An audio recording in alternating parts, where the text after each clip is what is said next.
Hey guys, how's it going? Megan Gaming here. Hope you're all doing very well. All I'm doing here is just a quick tutorial on how to air dribble. Now, so two main ways of doing it are sort of off the ground and from the wall as well, so I will go over them both with you. First off though, I'm just going to do the ground one, or usually when the ball's bouncing most people will go for it. So just to do this, make it a bit easier, and I'd recommend you do the same. I've gone on the Ultimate Warm-Up Pack, which is one of the training packs at the moment, the custom trainings. It's available on sort of console as well, all consoles as far as I'm aware.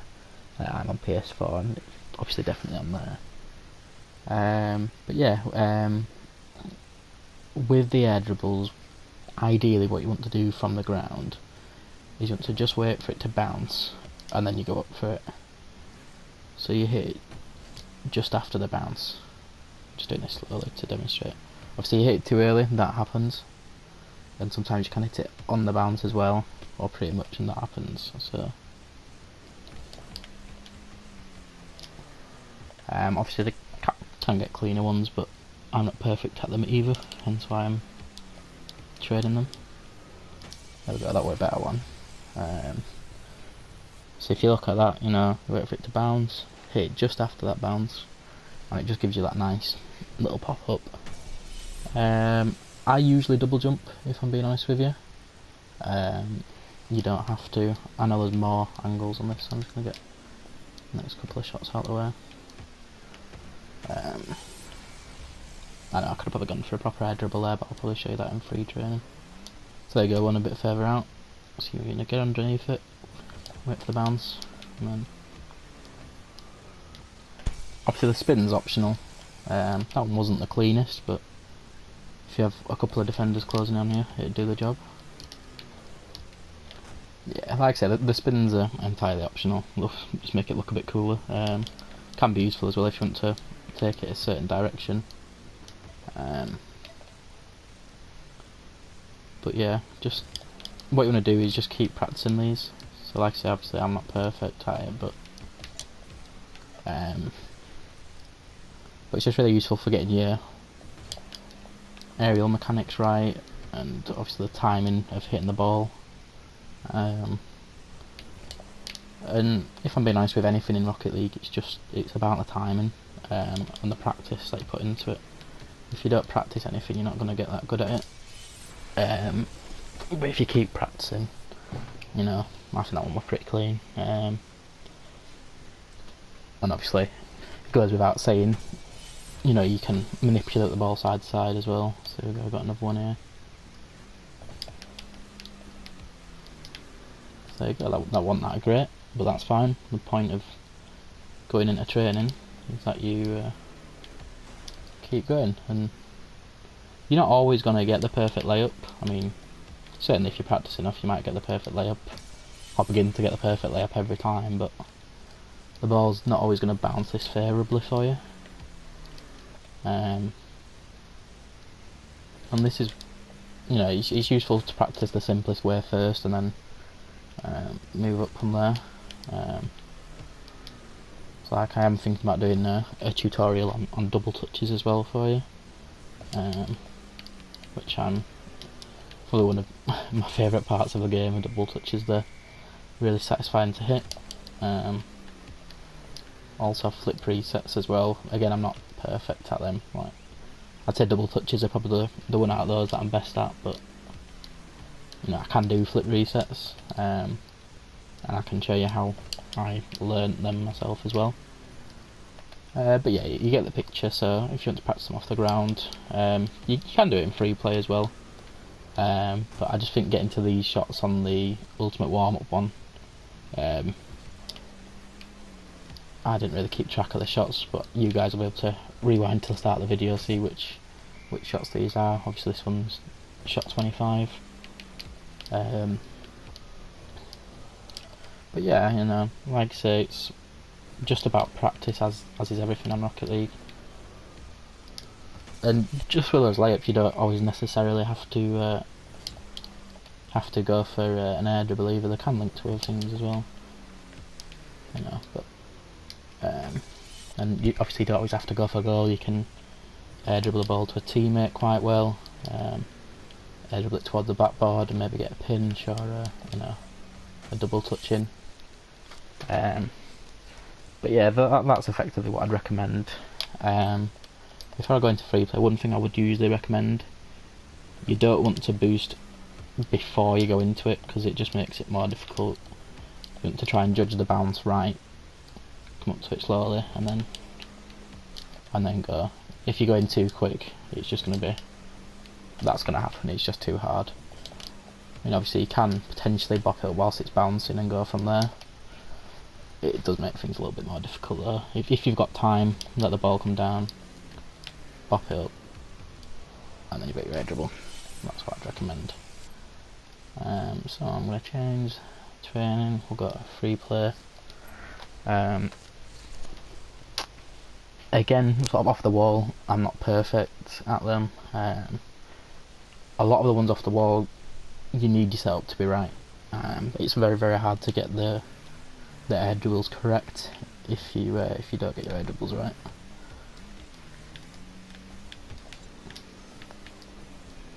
So like there, for example, you can recover it a little bit, but you're never going to get a clean air dribble from that. So there may be a little bit of cutting here whilst I try and get the right shot to show you, really, because again, that's the point of training, you're not going to be perfect at it every time.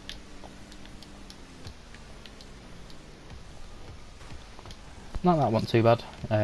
Obviously you don't necessarily have to go for goal, just get used to the mechanics of, getting your car under the ball, getting off the wall right. Again, similar to the air dribble off the ground, with these, just 1 second. Yeah, so if you want to keep the ball like super close to your car, what you want to do is not boost when you're underneath it, and then when you've made contact with the ball, boost with it. So you can boost obviously to go towards it, things like that. But all these are dependent on how you want to do it, and there's no really easy way of saying,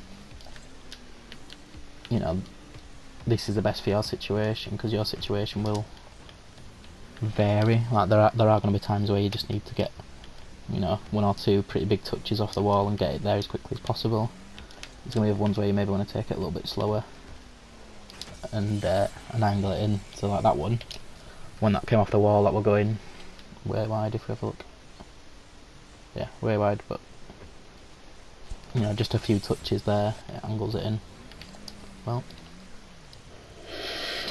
Have to forgive me, my camera angle does tend to slide off to the side sometimes with, I've got a bit of lag in the analog stick.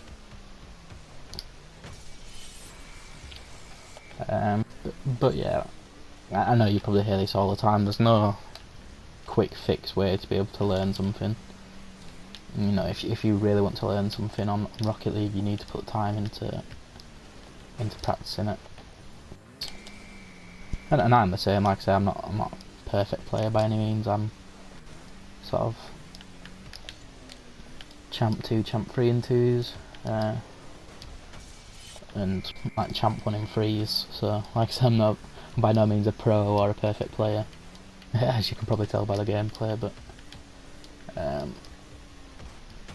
it's more sort of a guide for beginners. This, if you don't really know the basics of air dribbling, or you want to learn sort of the mechanics behind it, that's what this is made for. But like I say, more than anything, it's just practice, practice, practice. As for getting off the wall, usually with me, as soon as I hit the ball, or the split second after I hit the ball, I'll jump off the wall. Which for me works most of the time. I don't know if everybody else who can do them is the same. And that's why your layup's important. If you hit the ball wrong, you're just going to knock it down into the ground or too far off the wall. I'd say you usually want to hit it sweeping up, but at the corner of the ball. But yeah, that ought to do it. Like I say, obviously it's not a fully comprehensive guide, but just for beginners who are sort of wanting to learn to air dribble. I think they're both good ways, and I'd always recommend free training for anything really. You know, when you watch the pros, they themselves spend countless hours in free play because it gets used to the mechanics of the ball, even though it's not in a game situation. You know, you learn more about how you can manipulate the ball and your car. You don't always get that on the ball time that you would otherwise.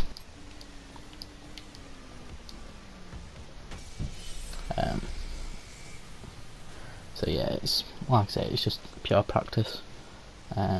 Again, obviously,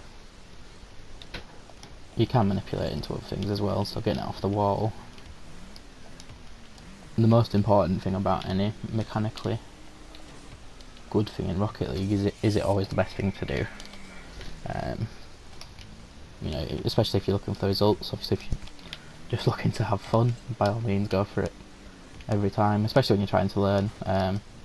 I'd say once you've sort of mastered it in training, jump into some casual games, see how you find it, see if you can find yourself the time in a game situation. But yeah, that ought to do it. So thanks very much for watching the short tutorial. If you've got any questions, just leave me a comment, and yeah, like and subscribe if you enjoy it. Thank you.